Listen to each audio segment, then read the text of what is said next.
see if these other folks arrive. So we pull the door. How many people should be on, Betsy? We should have 13. Uh-huh. So yeah, we're missing Sally St. John, Karen Whitehouse, and Gerald. Oh, okay.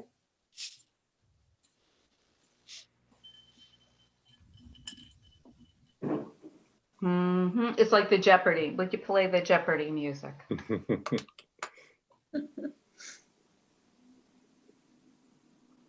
I find with everything on a screen and so flat, I have to, in the morning, the first thing I do is look at my schedule and set alarms for like every single event because I see.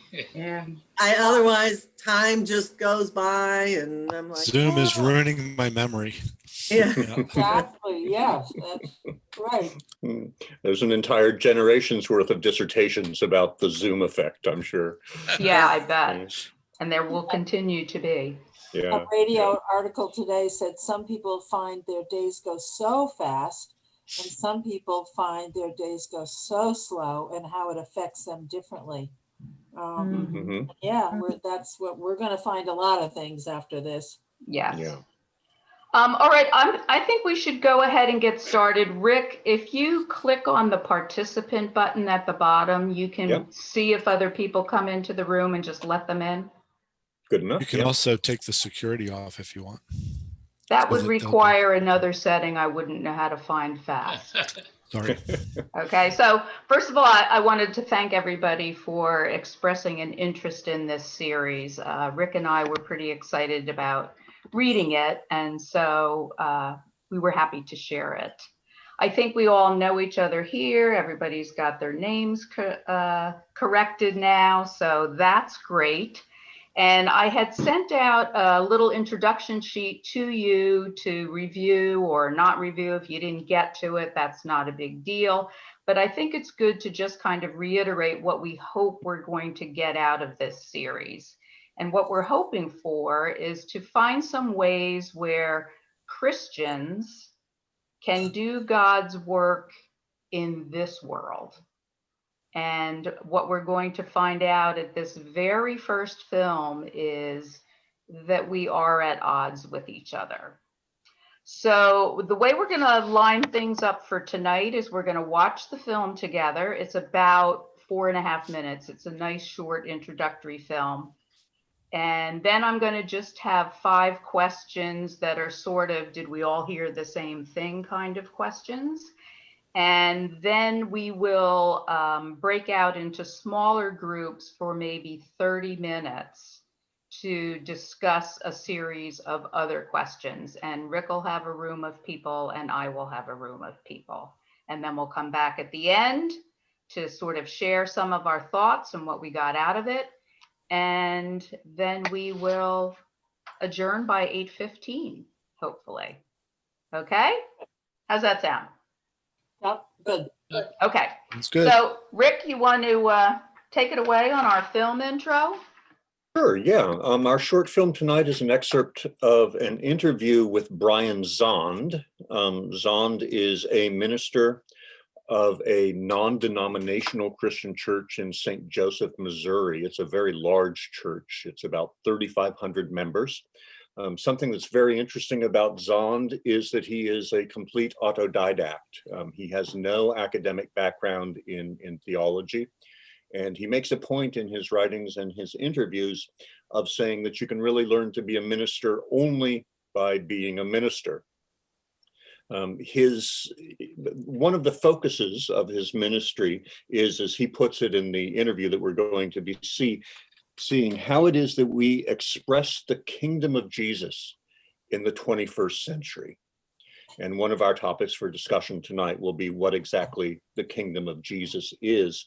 Just a very quick quote from another interview that Zond gave about 5 years ago. He says, Jesus is how God keeps his promise. God promises to bless the nations through the family of Abraham. Jesus is that promise kept. God sent his son into the world to save the world, not to save parts of people for the next world. through Jesus Christ, God redeems his vision for human flourishing and human society. And the film that we're going to see, about 4.5 minutes, is a chance for Zahn to introduce to us some of his ideas of what God's vision for human flourishing and human society might look like. Okay, Rick and I tested this film before you guys all arrived, but you may want to adjust your volume on your own computer.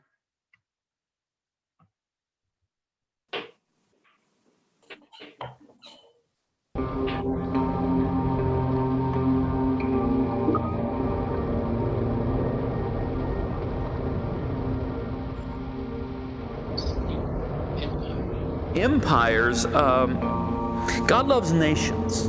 He loves people. He loves diversity. He loves ethnicity. He loves culture. He loves all of that. What God does not love is empire. By empire, I mean militarily powerful, economically wealthy nations who believe they have a right to rule other nations and a manifest destiny to shape history according to their own agenda. The reason God is opposed to that is this is the very thing that He has promised to His Son. So empires, in their assumption that they have a right to rule the nations and to shape history according to their agenda, what they do is they become a rival to Jesus Christ and the promise that the Father has made to the Son, that He would be Lord and the nations would be His inheritance. So empires set themselves up to oppose the will of God, and they become tremendous sources of oppression throughout history. And American Christians have the unique experience of trying to figure out what does it mean to be a Christian within a current empire. And to a certain extent, our Russian brothers and sisters have this challenge. So, for example, you'll be driving down the road and you'll see a church that likes to have flags out front. And maybe they're being, cost effective and they only have one flag pole. And so they want to have a Christian flag, that's got a cross on it. I'm not so big on that Christian flag because it's really obviously just sort of a riff on the American flag. But okay, let's take it for what it's supposed to mean. It's supposed to represent Jesus, kingdom, Christianity, or something. But they only got one flagpole. What flag's on top? The American flag's on top, and right below it then is the Christian flag. What's that say? I mean, flags are symbols. I mean, what is the symbolism there? The symbolism is, yeah, we like Jesus, we're all for Him, but everything is subservient to our dedication to the empire. And people say, oh, it doesn't mean that. I'll say, oh, you just reverse them and see what happens. Just reverse them. Just try that. Just try that. Just go out one Saturday night, take them down, switch them, put it up top, and just see what happens. And it's an eruption of reality. Why is that like as believers, that same person, we could say, hey, yeah, we need to die to ourselves, and there's that humility of surrender and all those kind of things. But then when you say, like, as a group, as a nation, we should, if that's our identity, and I'm not saying we're a Christian nation, but if somebody would say we're a Christian nation, but then if you have those conversations on, like, well, shouldn't we die to ourselves? Yeah, because we find it almost impossible to critique systemic sin.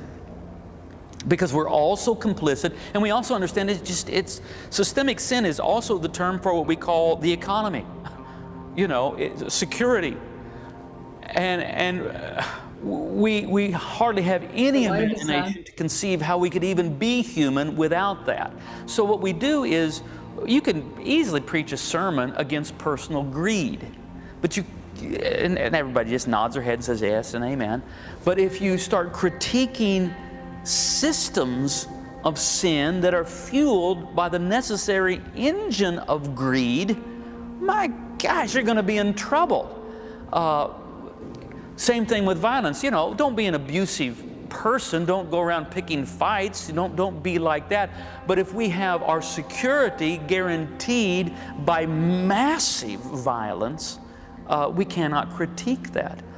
Because we can call them greed and violence, but we don't call them greed and violence. We call them the economy and security, and these things are the most sacred things in our life, and they're beyond critique. It takes a prophet to critique them, but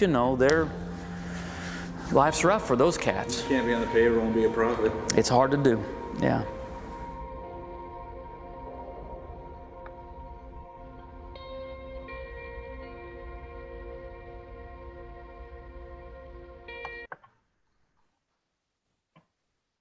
Okay.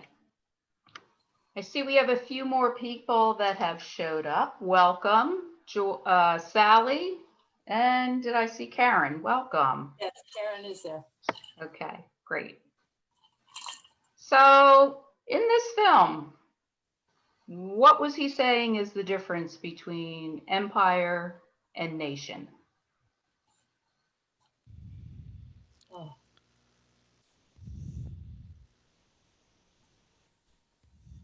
Well, empire, as he described it, was a nation that had great wealth and power and believed that it had a manifest destiny to, which was a kind of a pointed statement, but a manifest destiny to sort of direct other people's lives and other nations' lives according to their beliefs of what they should be doing in the world. And do you Whereas a nation remember? is a Oh, I'm collective sorry. of people. Sorry, a nation might be a collective of people that, you know, are acting in community and want to be together for one another's well-being. That's not what he was saying an empire is. Right. That was perfect. That's kind of what I was trying to get to, that he described nations as people and empires as power. So what would be the agenda of the empire, and how do they become rivals to Jesus Christ? How was he talking about that?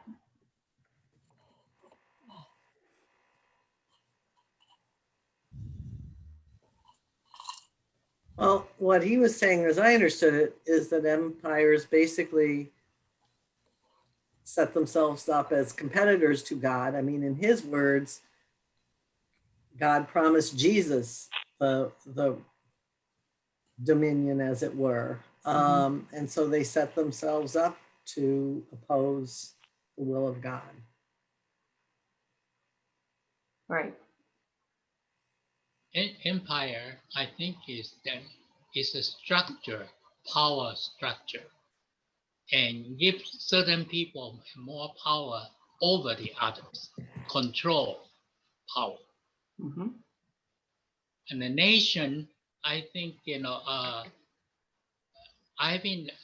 I grew up in what they call a mono-ethnic country. You say, and here in this country, you encounter people of different color and different background, different what we call nowadays, sometimes people call nationality. Not a political nationality, ethnic nationality. Mm-hmm. Now, he used that flag example for the symbolism of where he sees our country's allegiance being. So do you guys accept his example, and why do you think some people are so incensed about that? Well, for me, I thought that was an interesting example, which I had never thought of before, of what is top and what is next.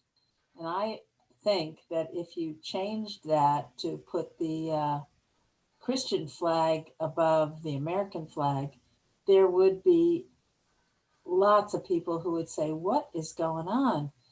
And I understand that. I have to say, I would say the same thing. So a very good question to think about. And don't forget, in his example, he said that the flagpole he was talking about was on church property. Right. I think if we saw a Christian flag above an American flag at the used car lot, that would be odd. But That would be. at a church, I think it's actually, if I remember my Boy Scouts correctly, it's actually in the protocols for flying the American flag that it has to be It the has to be on top. highest, yeah, or the Boy Scouts. or the Boy Scouts. Yeah. But I would think that's for everyone. That's for in the everyone, yeah. United States. Mhm. That- Well- that- That seems so automatic that you don't even think about it, which is why this was interesting to think about changing that. Yeah, and even if it's in a parade or anything, it's always higher too. If they're all equal, if they're all marching in one line, the American flag is always raised higher than the other flags.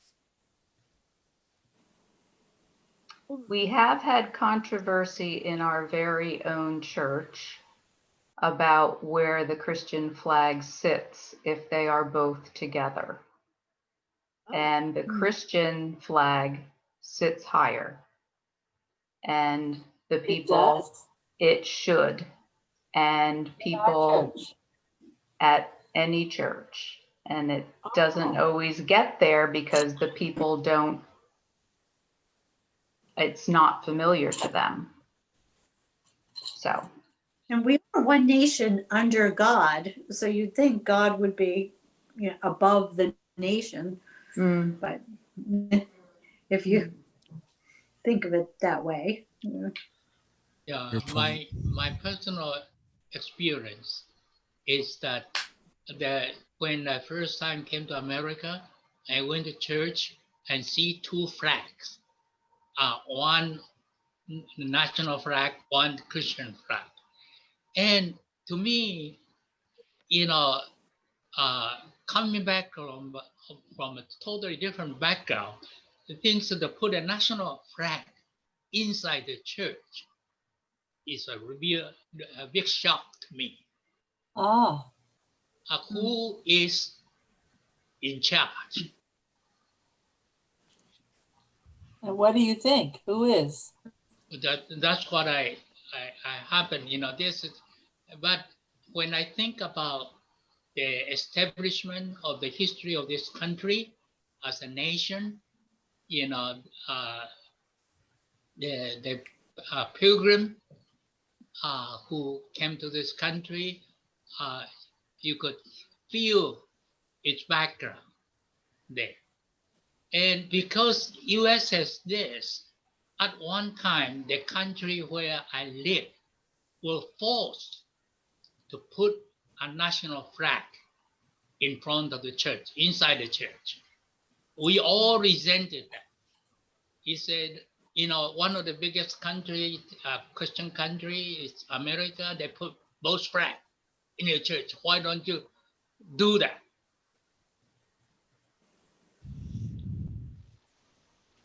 So does anybody on this discussion group remember a flag, an American flag in our church? Yes, yes. Not recently. not recently, but I do remember it. Yeah, it was a while ago. How long ago? I don't know. I think it was before 2003 because I don't remember ever seeing one. And I don't remember it from since about the early 90s, but it may have been. I just don't remember. We can come I back to this a little bit too. And I think even in its absence, there are folks that miss it, even if it hasn't been there. Yeah. That's true. Really?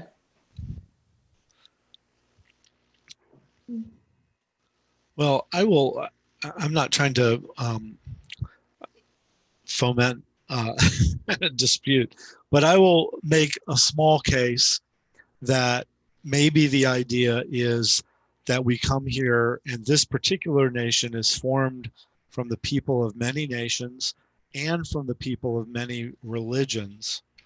And there might be a thought that no one of those other nations or individual religions should be the predominant thing. I see the problem, I really do, with raising empire above religion, but I also kind of see the problem of a multifaceted, multicultural nation trying to find maybe some unity and common allegiance. So So was he, sorry, no, I'm done. but was he making the case for religion or for Christianity? For Christianity. Yeah, that's yeah. Yeah. That's, All right. that was, I didn't hear all of it, but that was my takeaway. from Let's what I move did hear. to another topic, which is the topic he brought up about systemic sin. What is that? What did he mean by that? And how is it different from personal sin? And what makes systemic sin so difficult to critique? Well, he said systemic sin is the economy. I don't understand that at all. I don't think he explained it, but I do not understand that. Whether it means greed or overcoming anyone who's underneath you to climb the ladder and get the most money. I don't know. But anyway, that was, again, another different way of looking at things.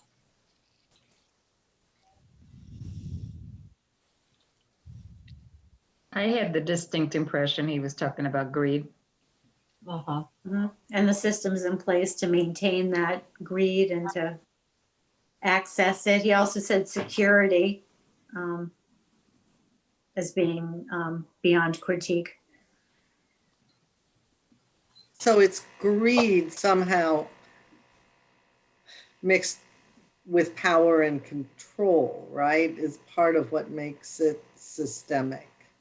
And actually, I think I would have, I mean, I don't know that I totally get the concept. I have to kind of think about the steps, but I think I would have more trouble with it, understanding it, had we not just had were we not in the middle of this cultural discussion of systemic racism as opposed to individual prejudice and bigotry. Mm-hmm. And these are when we get into our breakout groups after I get to one last question. I think that's going to be sort of at the root of the questions we're going to take a look at there, the systemic piece.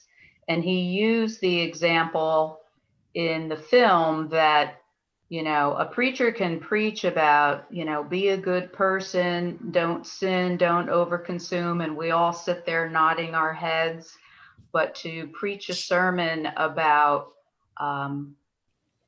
taking down some of these systemic situations that are causing continuing hardships for groups of people, that makes people sort of say, wait a second. It's a little harder to digest that. Yeah. So what should be the prophetic response to systemic sin?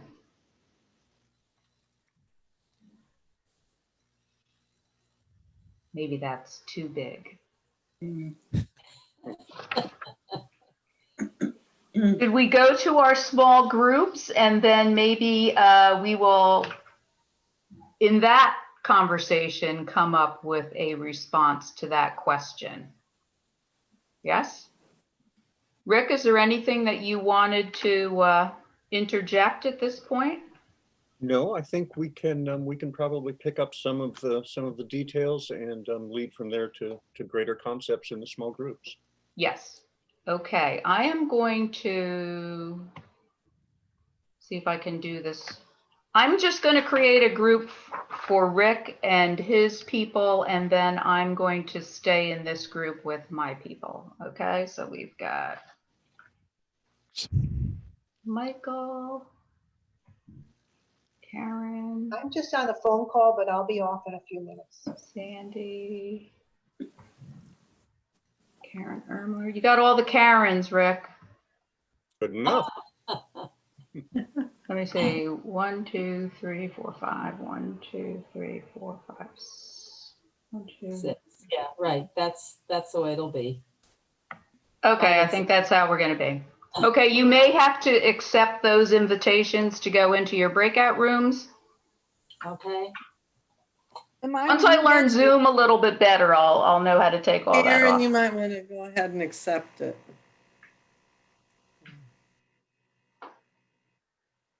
Okay, we're good? Is this our group? So do we have to accept? No. No, you guys are with me. There should be 1, 2, 3, 4, 5, 6 of us. So we don't have to accept. We're okay. We're all No, good. you do have to accept, Amy, if you have an invitation.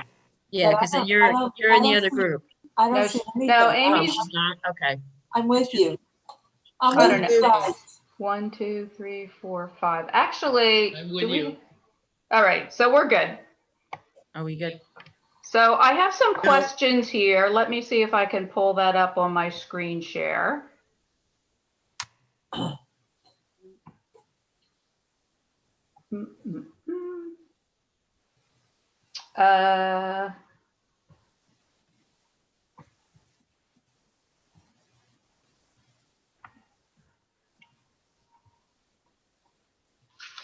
I'm not sure these are our questions. Hold on one second. No, they're not.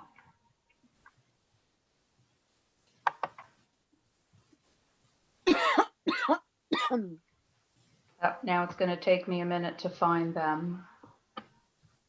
I'll ask the first one verbally. Why do women and minorities make lower wages when working the same jobs as white males? Oh.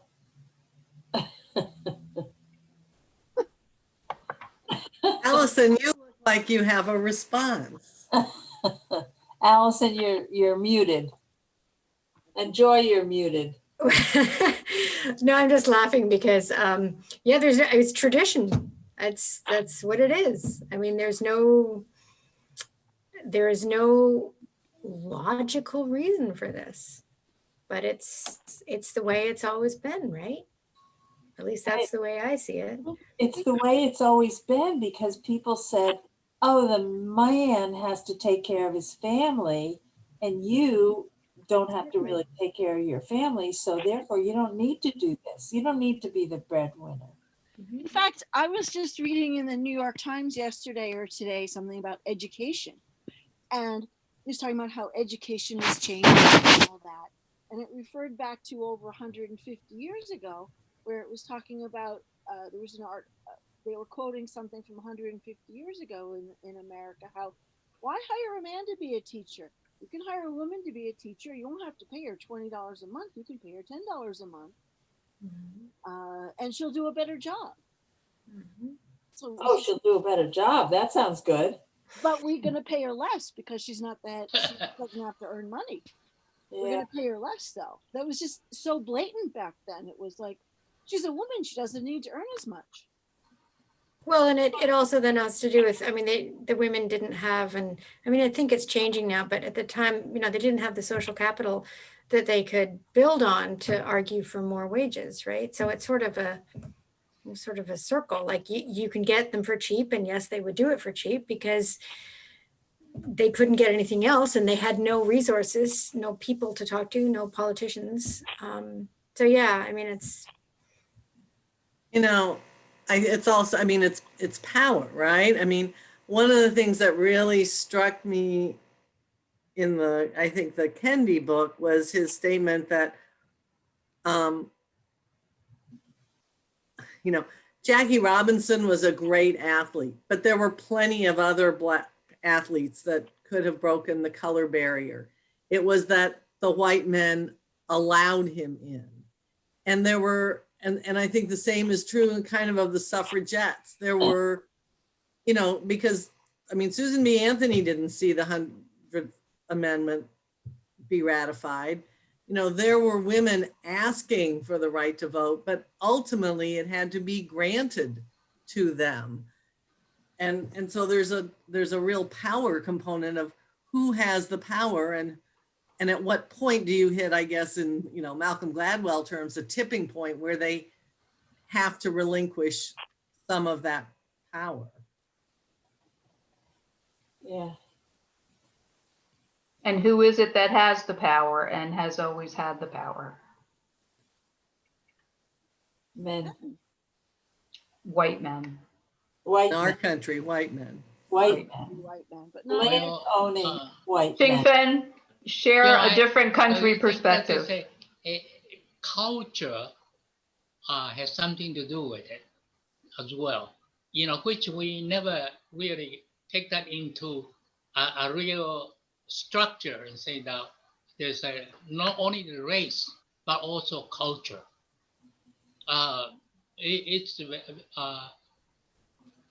When I first, I was in seminary here in this country, I went to register myself for a candidate for ministry. You know what they answered me? We just don't have the kind of church you can serve. Why register to be a candidate? That kind of thing immediately come back. They think that if I'm a minister, I have to go to the same people with the same, ethnic color or something. Yes. That is the kind, so that I could not go to a white church to serve, and so on. That is my experience. Is that too obnoxious to have that there? are these the right questions? Yes. It does reduce the number of people that we can see. Catherine, isn't there a way you can drag this so we can see our whole group? You can individually, if you go between the pictures of us and Betsy's screen, you can drag it across so that there's more space for pictures. And I think I'll just put the questions in the chat. That works better. That's better, yeah. Yeah, I want to see everybody.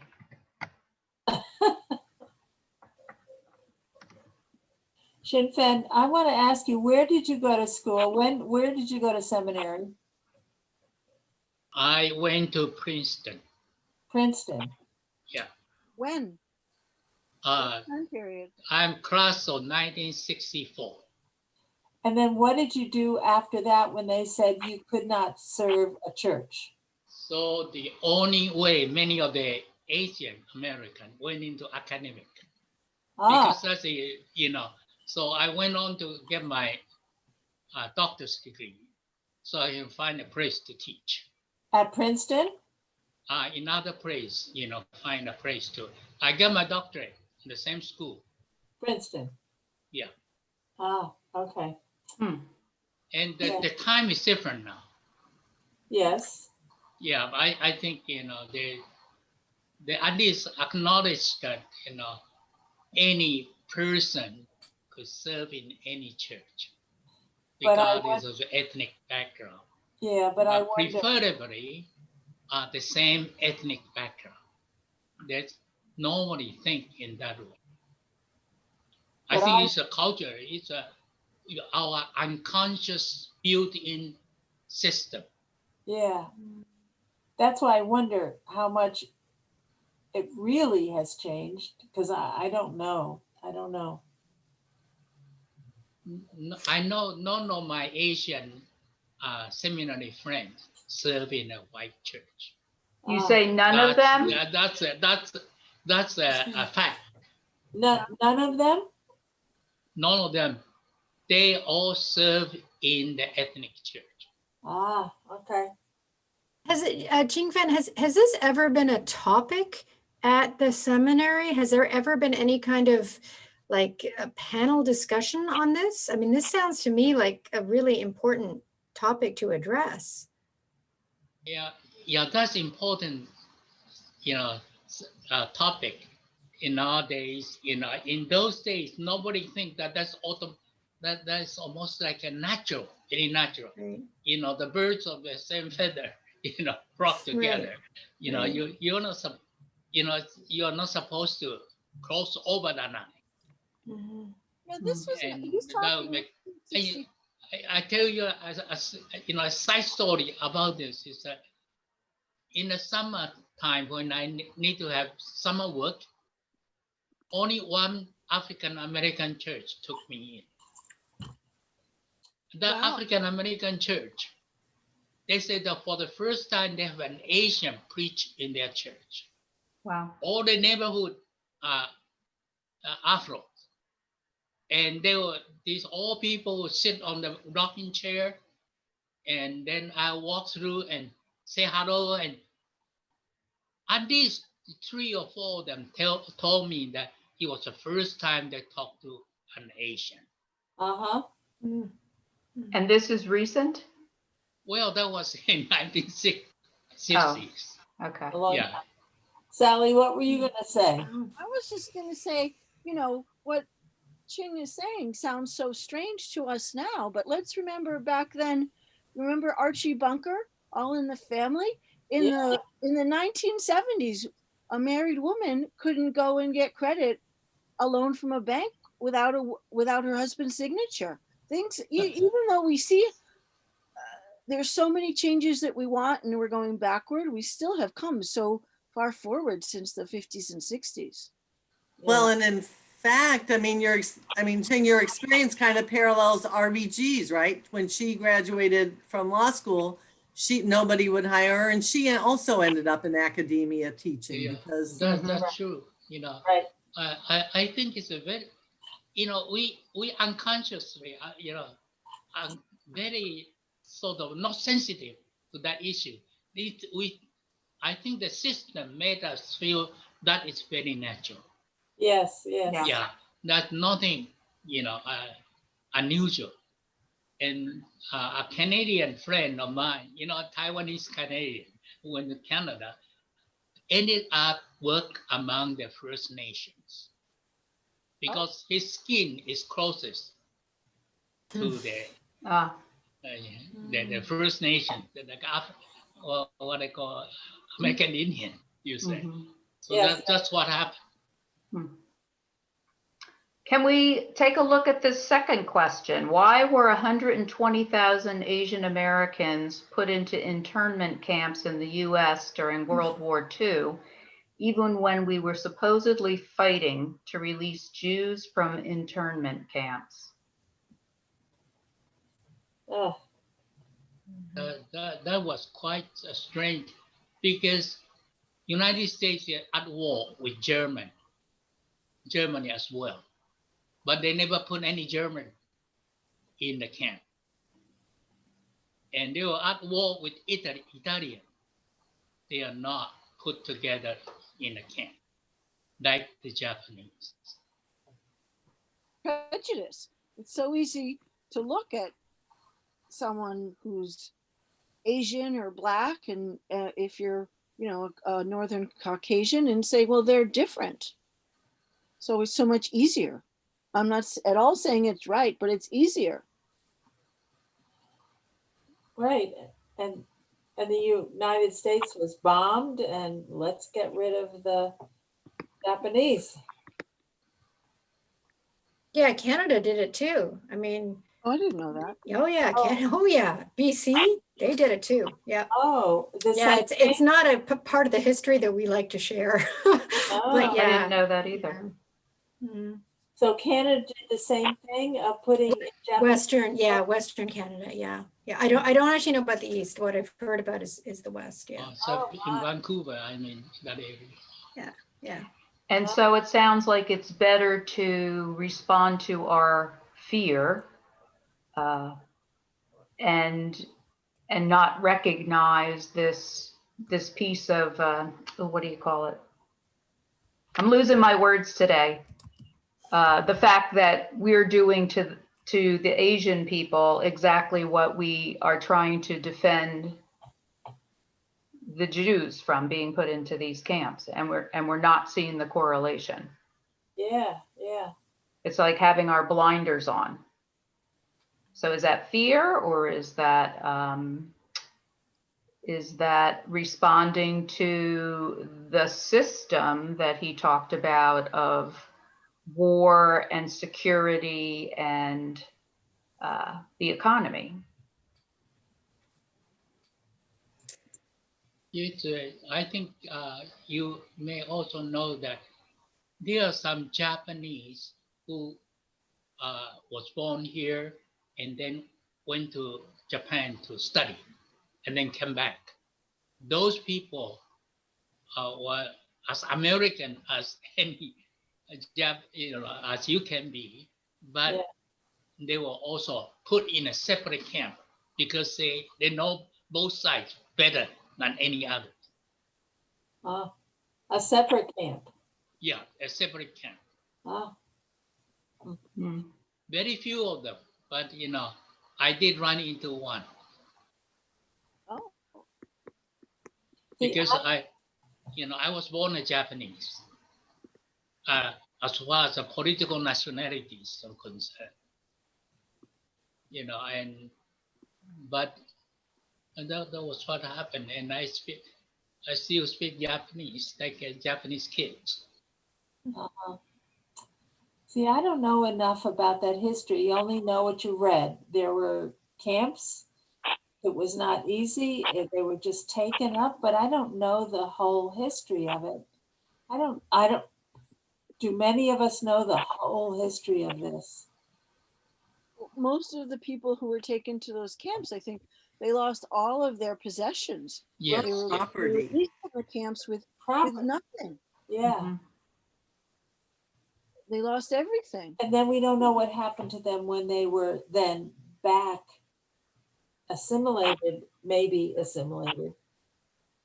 I don't Started all over again. They had to start all over again. Yeah, I'm not sure they could go back to what they left. They couldn't. My first job in America, and my administrative assistant is a Nisei, second generation Japanese.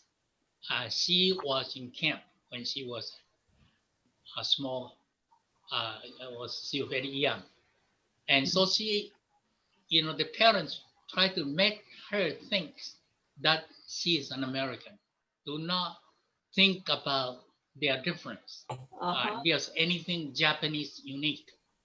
So during the time when she worked with me, she would always come and ask her. My mother asked me to ask you what the Japanese to think about this. Because they have lost their identity, that part of identity. And this country is trying to become a kind of to absorb anyone into one community and try to give the idea that we are all equal. Is that why they're doing it? I'm not sure.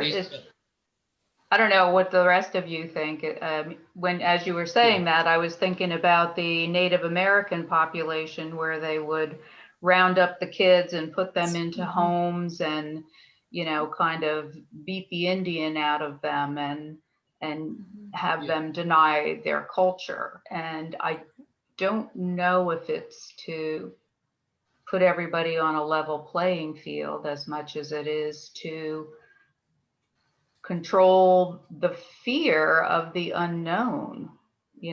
For those that are in charge, are they fearful of this other culture? Is it fear? Is it something else? I mean, it's fear, but it's also just flat out racism. I mean, there's a PBS documentary that I watched part of, and The Construct, and it was talking specifically about what you're describing, Betsy. And I mean, it's all based on this notion of centering around white norms and a hierarchy of races. And Native Americans were essentially considered trainable, that with that education, they could become like whites. Yeah. In the hierarchy, Mhm.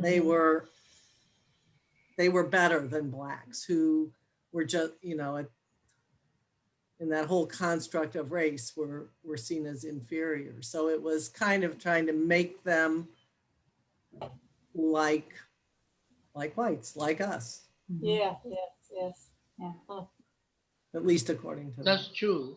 I was told that they had to think like white and make themselves equal to the white as a kind of standard they had to achieve. Yeah. This is what my assistant told me, and that was what this country originally. You have the English-speaking people came, and then you have other language-speaking people came in, and all had to learn English. You say they had to use English as a kind of common language. Mhm. So if you don't speak English, you are not American. Uh-huh. The time when I was naturalized, I had to write in a line, I speak and read English. Oh, Write a line like that in my naturalization form. yeah. Xing Feng, I'm so glad you're with us because it's interesting to get your perspective on all of this as we talk about this. And you certainly have an interesting, important perspective about it all. Mhm. Thank you. I really, married to an American or white American, you say. So I'm uniquely different from other Asian. Mhm. So when I go back to Taiwan, I'm neither Taiwanese or American. It's a new kind of a new humanity, new person. And I do not know how much Taiwanese I have given up, how much Japanese I have given up, how much American I have given up. Wow. Well, it's interesting. Okay. Since 1776, why has the United States been able to maintain peace for only 21 years out of 220? How many years? What? 21 years out of 220. Oh my goodness. Looks And is bad it when you 21 put it that years? way. Is the 21 years considered the Cold War? That be that 21 years? Or what are they, is there a specific Yeah. time? From what year to what year? Wow. They didn't give me any sort of a footnote on that. But even during the Cold War, weren't we still at war from time to time with various I mean, little there's- skirmishes, whether it was the Viet- Falklands or something odd like that, Cuba? It may not be. Was the Cold War a thing? Say that again? The Vietnam War, all of those, the dominoes. Yeah, that was a Cold War thing. I'm just wondering, out of curiosity, are the 21 years actually consecutive, or could it just be that we've had 2 years here and 1 year there and 3 years here? It sounds That's my laughable. question too. I suspect yeah. they are not Period. consecutive. Yeah, that's what I'm thinking too, yeah. What a statistic. That's a terrible statistic when you put it all together like that. Oh. It would be interesting to compare it to other countries' similar statistic. Mhm. Like what about France? What about China? What about Japan? What about, England? Have they had a similar thing of only 21 years of peace over 200 years? Or is that the United States more warlike than other countries? Without a basis of comparison, it's hard to know. Yeah, it is. As the psychological part, I've always felt that people have a lot of anger and war, and war is a way to get rid of a lot of that anger and frustration and wanting to dominate and be powerful. That war will, I hate to say it, but I think war will always go on because of this underlying anger and need to, I don't know, it's hard to say everything, but for the need to dominate and be powerful and get rid of all that anger and frustration. And I hate you, but I want to be best. So I hate the thought of always thinking that there'll always be war. I hope that's not true. I do hope that's not true. The psychological therapist in me says these things. Forget that. Yeah. But at times I feel, especially in June, I felt like there was going to be another civil war here. There was just so much going on, and I was glued to the TV when I saw all the looting going on, and it really frightened me. Yes. Besides the pandemic, and then that, and Trump doesn't help that situation. And did anybody see that film? It's on Netflix. Was it called Social Distancing or Social Media? It's kind of about the social media. Yeah, I think I saw that. And it was It was a really while trying to ago now. say how that triggers that anger and especially Facebook and all the fake people on there and creating more kind of stress or kind of that fight. And now with our election going on right now, there's you almost feel like, oh my gosh, is there going to be a civil war if one person wins and one person loses? And even somebody I heard today saying, years ago you could put up a your sign in your lawn for whoever you wanted to, who you believe in, Democratic, Republican, whatever. Now all those signs are getting ripped down, or people are hitting each other and having riots on the streets. I have a red Rutgers hat and I don't want to wear it because I think people will think that it's something else. And so I'm not wearing it because I'm like, it might reflect something else and I don't want to get hurt because of it. So it's a shame that we don't have that freedom to represent who we want. Even on Facebook, I'm trying to be kumbaya. I'm going to post every day kind of a moment of Zen. And Sally, I know you've kind of thumbs up on a few, and they're just mindless. I might have a sunrise, or I love flamingos, the flamingos, just because I want some kind of peace and some calm rather than all this hate. So when I look at this, I mean, we had our civil wars, but this is trying to say that we've been in war with other countries too, right? So we've only had peace within our country those 21 years, right? So when I think of this, I mean, I know we've had our civil war, but just like someone else said, other countries have been involved and worked together, like in World War I and World War II, to get peace or get, the war ended. So it's kind of sad, isn't it? But yeah, as and you then we said, seem Amy, to it kind just we seem always to drift continues. back. Yes, right, And right. and so why is that? Is in the example that you set of June and the protests and the squashing of those, is that because that kind of activity is challenging the empirical nature of the empire here in the US? Is that what that is? I don't know. The power that exists? Go ahead, Ching Pen. It's interesting, Japan went through a part of its history like that. In late 50s and early 60s, the students unrest. They, demonstrate of anything that comes out from the government policy, whether right or wrong. They just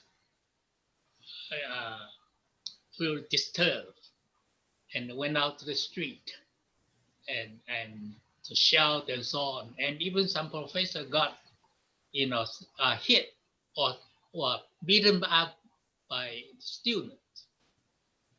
This was an interesting time, but after that, everything calmed down. They are more sort of introspective at this time to think of themselves, and they wanted to be a peaceful nation. When their new constitution, their constitution after the war says that there will be no war, no soldier. Whatever soldier they have today, military they have, is what they call self-defense force. Not to deploy overseas. Yeah. Well, yeah, I mean, I think if you go back to the clip we saw, I'm thinking about this and the talk about manifest destiny. I mean, we waged a lot of wars in the name of manifest destiny, right? I mean, I can't even, the French and Indian War, and I mean, they didn't call it manifest destiny then, but the, Spanish American War and the wars in Mexico and the wars against the Native Americans and the wars. So yeah, very much this sense of empire, and it's our right to take dominion over all of these cultures as we encountered them. Yeah. Yeah, I mean, it is in part.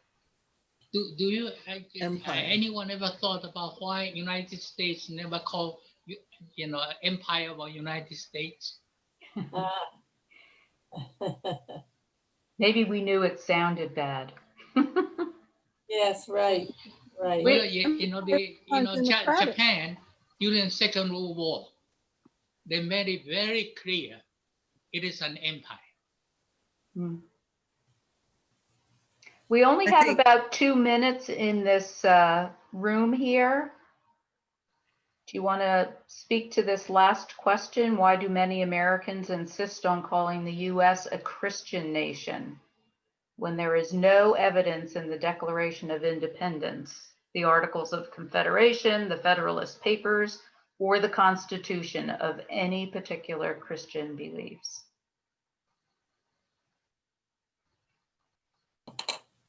Well, is that what really was happening? That Christians were here and therefore it's a Christian nation? Again, I don't know that either, but is that, it was so natural because that's the way it was.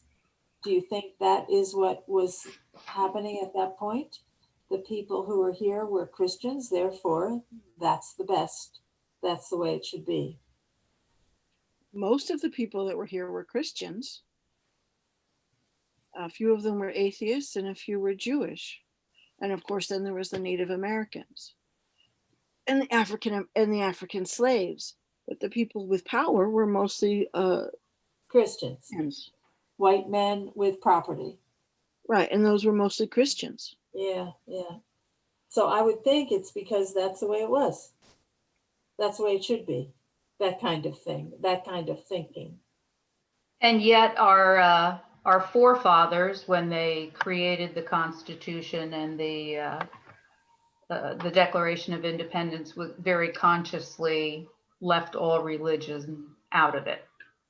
Separation of church and state was right from the get-go. Jefferson wasn't necessarily Christian. He was monotheistic, right? But not Christian. And I think he was the one that blacked out lots of stuff in the Bible.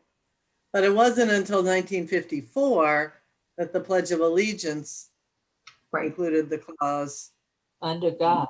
Mhm. God. Well, like when you are sworn in as president, and maybe for other things, it's traditional that you swear on a Bible, Yes, which is Christian. yes, yes. We seem to be a little, you know, inconsistent.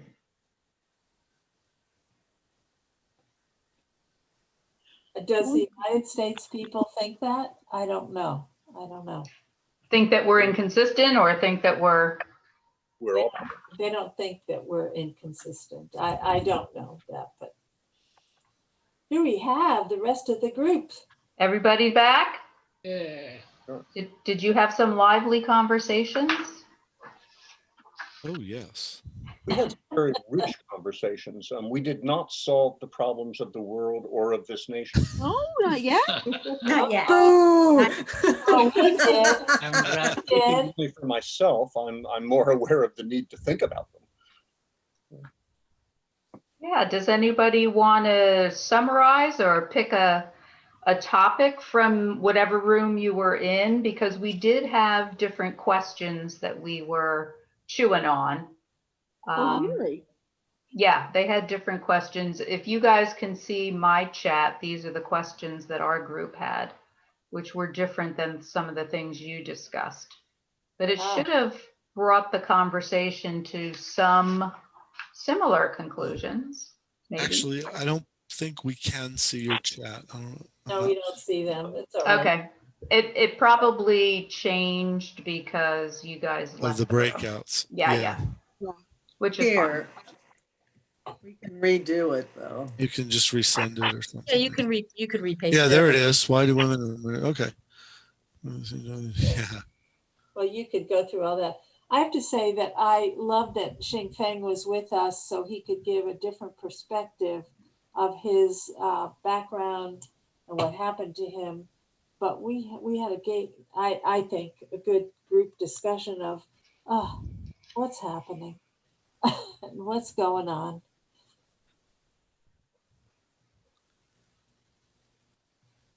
You're freezing up. Nope, I'm done. Everyone's freezing up. All right, Maybe now, it's Must be you. me. Anybody from our what group kind of want to questions share did some you aspect? Go have? ahead, Sal. No, I was just asking what questions Rick's group had. We talked about the economy as systemic sin, the way that individual failings are translated into systems, who has a stake in maintaining those systems, and how that stake shows through when you look at who actually runs the place. Betsy had sent me a figure of 65% of government offices are held by white men. We also talked at some length about one of the geographic aspects of empire, which on the small local scale leads to segregation in neighborhoods, and how there is a group that profits from keeping other people in one geographic place. And we mentioned briefly the book Evicted that a lot of us had talked about, I think about a year ago. And we began then by talking about how the systemic sin of the American economy has led to economic disparity. uh-huh. And that's actually where our conversation kind of picked up from, because we talked first about why women and minorities are earning less money, and it's resulting from this systemic situation. Because men have been in charge too long. White men. And then we also talked about putting the Asian Americans in internment camps, and that that was so hypocritical that we are fighting to keep the Jews out of the camps across the water, and then here we lock up all the Asians because of fear, because of they look different, they are different. Japanese primarily, right? Mhm. Yes, Japanese. yes. When we lived in our house in Cedar Grove, a Japanese family we became friends with them. They always walked past, and they invited us to their house a couple of times. And we asked him point blank, why was that okay? And how could you move on without having bad feelings, negative feelings? And he just said it's just something we had to do to move on, is to just forget it. He didn't seem bitter or unhappy, or I'm sure he wasn't happy about it, but his memories of it, because he was a kid at the time. So it was an interesting thing to actually talk to someone who had been Yeah, in a camp. yes. Yeah, and we also talked about, Native American populations that were they would gather up the kids and take them away and try to get them to forget any culture, any Indian culture that they had, trying to, make them be like white people. And I forgot to mention Ching Fen brought up an interesting point about how the notion of women and minorities earning less money is also a cultural part of America. That expectation, the woman's going to stay home, she's going to be a homemaker and take care of the family and cook food, all that kind of stuff.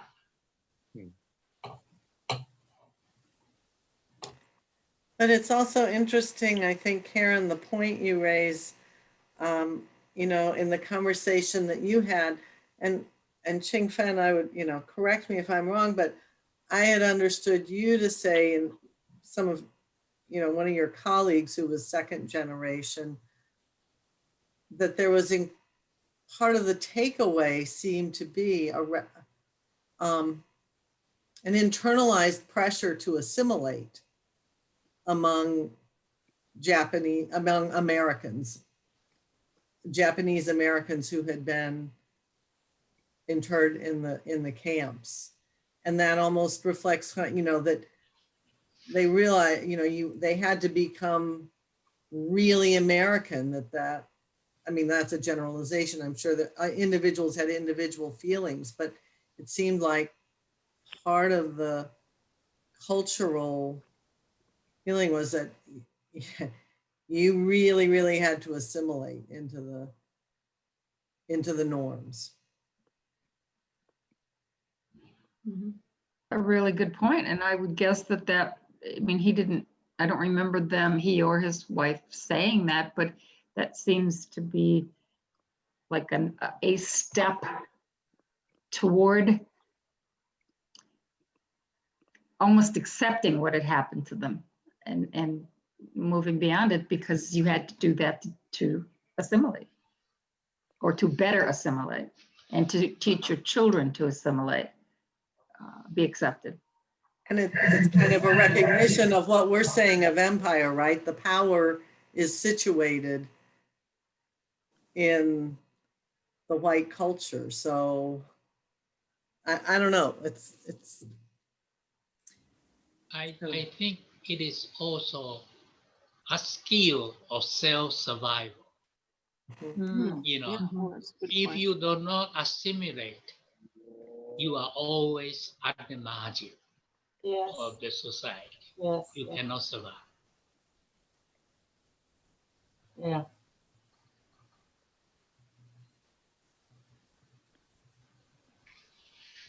Which perpetuates systemic sin, I guess. Yeah, I mean, Zond at the beginning of that excerpt that we saw said, God loves diversity and ethnicity and culture.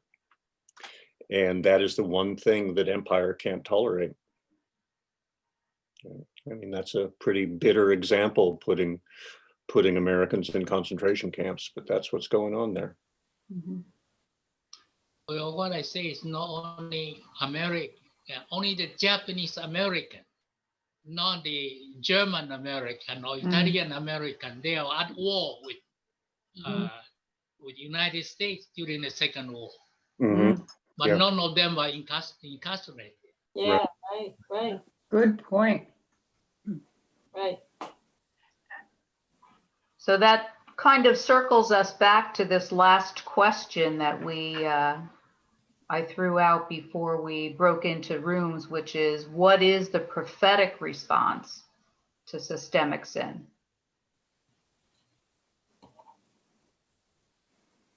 If we're going to do it the Jesus way, how do we do that?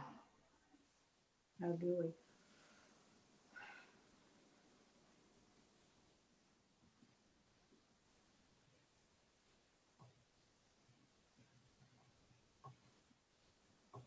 We're not sure, are we? That's a huge question. It is Yeah. a huge question. Yeah. You know, what do you Well, do it's personally? huge. What do you do in your church? What do you do in your town? What do you do in your state, in your nation? Ooh, big, lot of steps there. Mm-hmm. And what do you do with your money? Period. Yeah.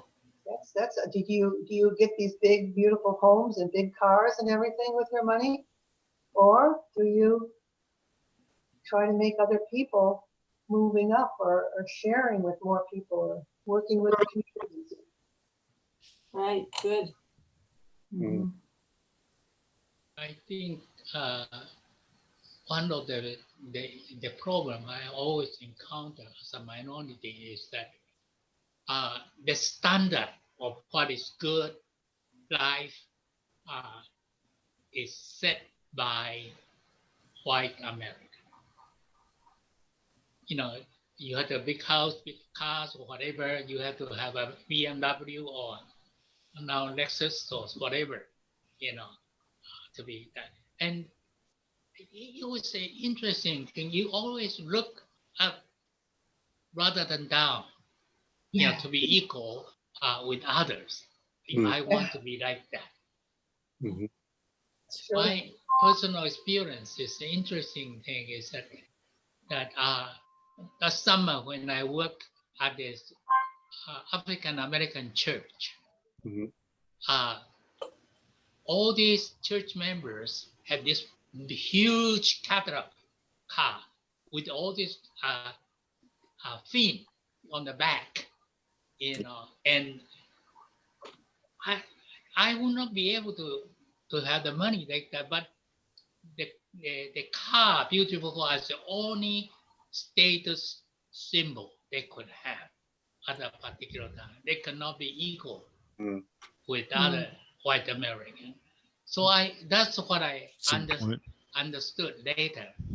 But the most gratifying experience for me is that they say they have first time an Asian stood at their pulpit to preach.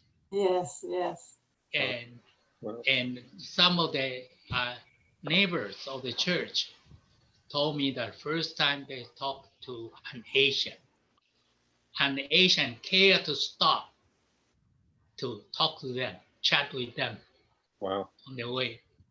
You know, that's my personal thing. And because they always look at certain kind of model.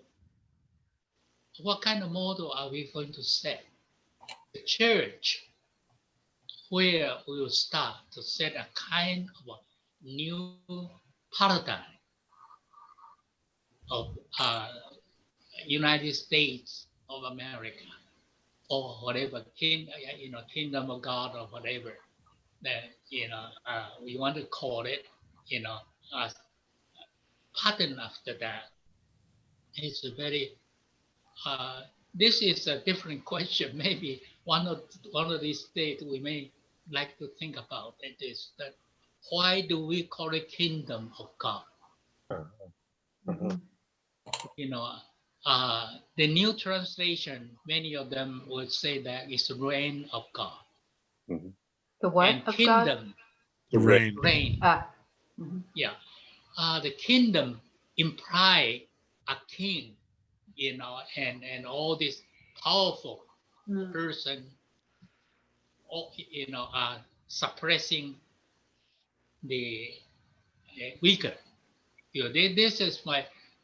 I think is there any other better term to refer to what Jesus said,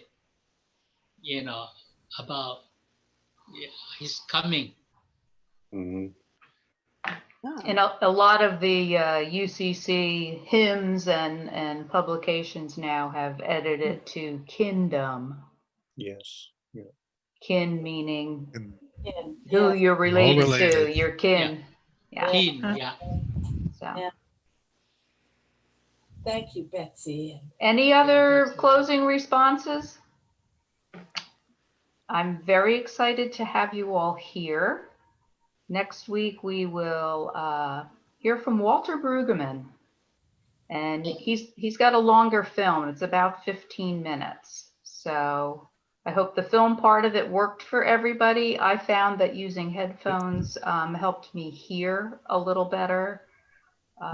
So No, see it you was all fun. next time. Really stimulating discussion. Thank you. Thanks. Yes, Yes. thank you Yeah. all very much. Lots to think Thanks, about. guys. Next time, if I speak too much, you Bye. have to Thank stop you. me. Thank you. See you Thanks. next Good time. night. Good night.